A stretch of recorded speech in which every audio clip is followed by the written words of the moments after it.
Nagy is going downstairs to the door. Akkor nagyon jó lesz, majd meglátom. Nem kell félni egy cseppet sem. Világos, amit mondok? Érted, ugye? Csak lényeges lesz, hogy amikor elrajtolsz, az jó legyen. Mit vigyorogtok mi? Mondjuk fejük. Jó van, ez kellett neki most. Érted, amit mondok? Ezért.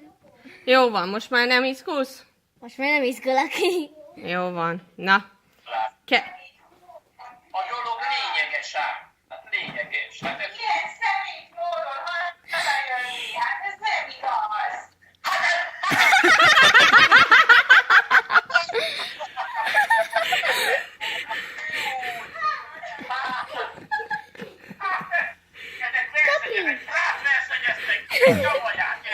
De versenyzünk!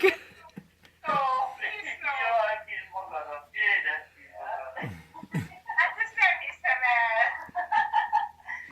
Anya csak úgy állt az ajtóval.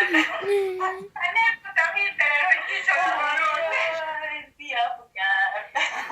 Ezért kellett hívni? Igen! Hát ez mindenki azt mondja, beszéljünk, elmondom, úristen, mi baj van? Itt a Gergő is. Eszter, szia Gergő! Szia. Látod, milyen egy diszkó? Nem voltam meg, mégsem, tudod? Menj lebb meg Eszter, kopog be az ajtaján! Már a végén van, nyugodtan. Nyugodtan menj, a végén van! Menjél le oda. Akkor van a kettes rubrikám. Vagy talpat,